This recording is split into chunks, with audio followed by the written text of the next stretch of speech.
नमस्कार दोस्तों, book audio में आपका स्वागत है।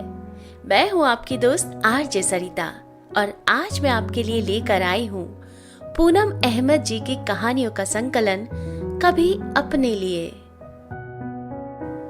इसी श्रृंखला में आज की कहानी का नाम है अंतिम टेलीग्राम। तो बने रहिए मेरे साथ और सुनते रहिए बुक ऑडियो। प्लेन से मुंबई से दिल्ली तक के सफर में थकान जैसा तो कुछ नहीं था, पर माँ के थोड़ा आराम कर ले कहने पर मैं फ्रेश होकर माँ के ही बेडरूम में आकर लेट गई। भैया भाभी ऑफिस में थे। माँ घर की मेड श्यामा को किचन में कुछ निर्देश दे रही थी। कल पिताजी की बरसी है। हर साल मैं माँ की इच्छा अनुसार उनके पास जरूर आती हूँ। मैं 5 साल की ही थी जब पिताजी की एक सड़क दुर्घटना में मृत्यु हो गई थी।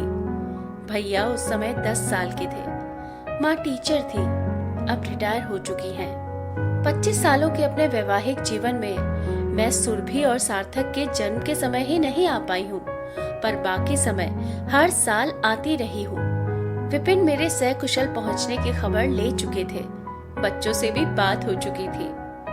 मैं चुपचाप लेटी कल होने वाले हवन, भैया भाभी और अपने इकलौते भतीजे यश के बारे में सोच ही रही थी कि तभी माँ की आवाज से मेरी तंद्रा भंग हुई।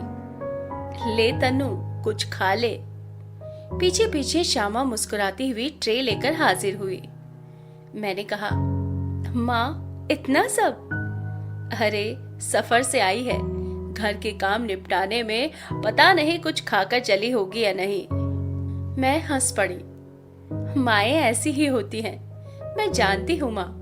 अच्छा भला नाश्ता करके निकली थी और प्लेन में कॉफी भी पी ली थी। माँ ने एक पराठा और दही प्लेट में रखकर मुझे पकड़ा दिया, साथ में हलवा। मायके आते ही एक मैच्योर स्त्री भी चंचल तरुणी में बदल जाती है, अतः मैंने भी ठुनकते हुए कहा, नहीं मैं इतना नहीं खाऊंगी और हलवा तो बिल्कुल भी नहीं।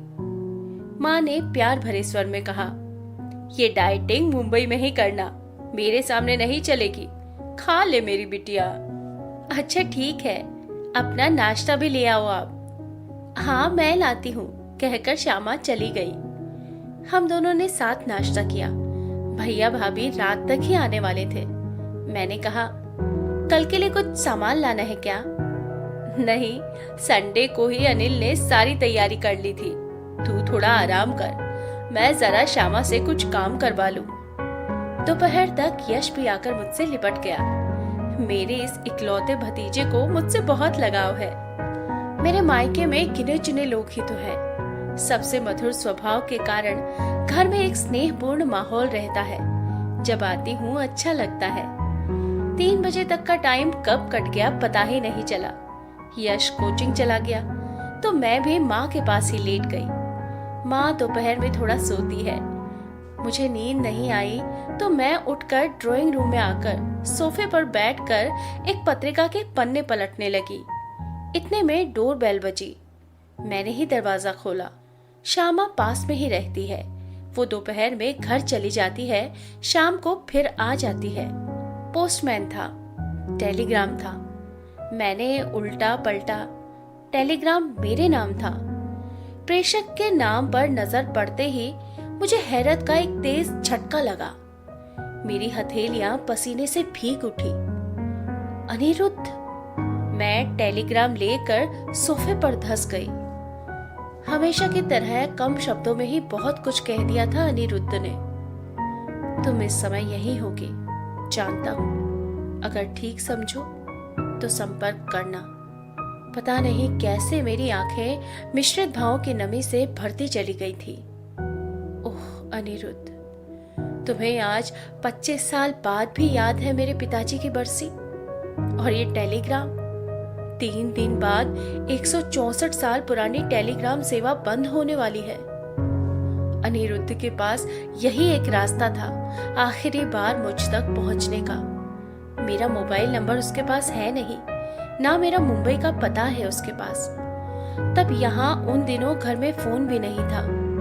बस यही आखिरी तरीका उसे सूझा होगा। उसे ये हमेशा से पता था कि पिताजी की बरसी पर मैं कहीं भी रहूं, माँ और भैया के पास जरूर आऊंगी।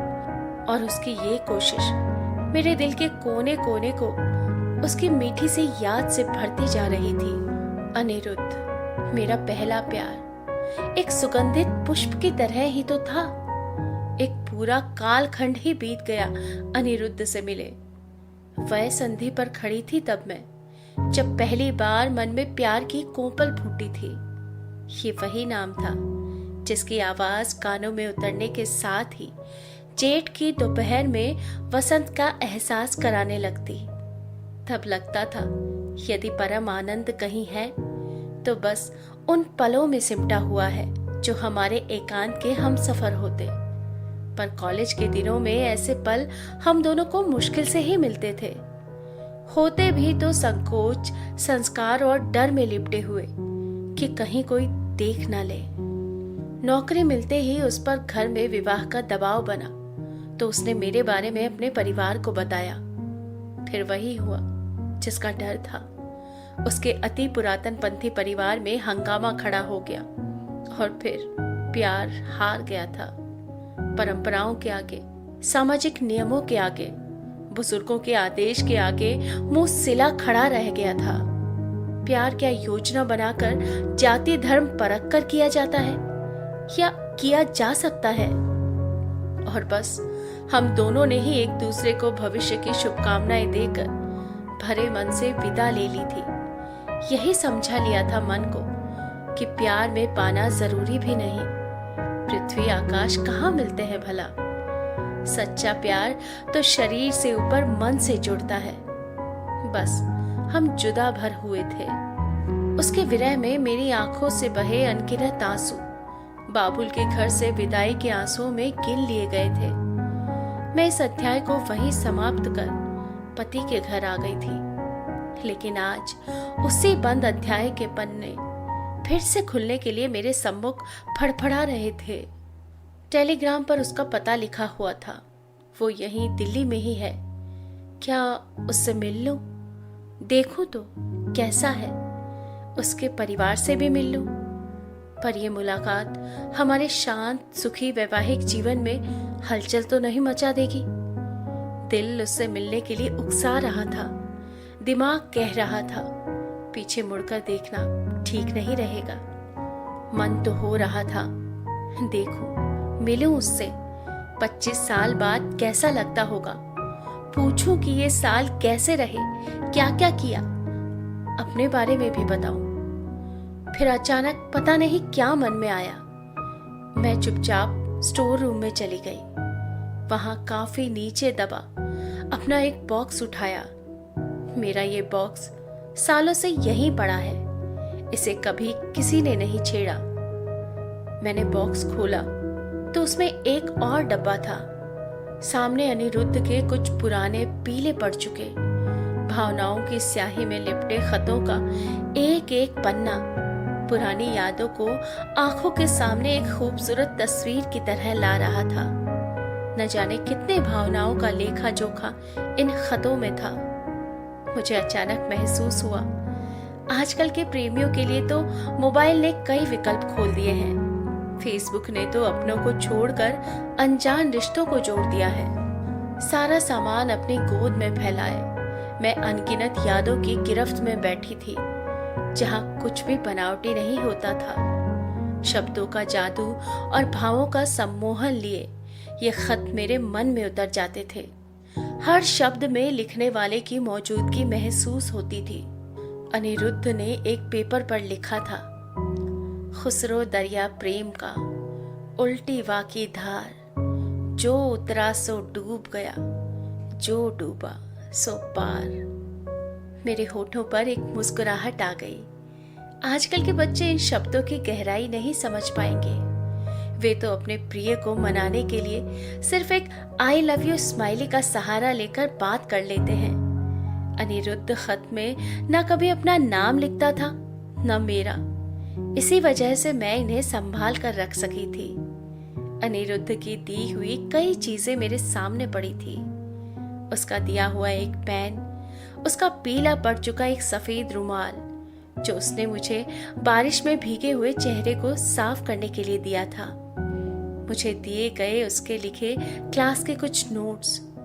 कई बार तो वो ऐसे ही कोई कागज पकड़ा देता था जिस पर कोई बहुत ही सुंदर शेर लिखा होता था।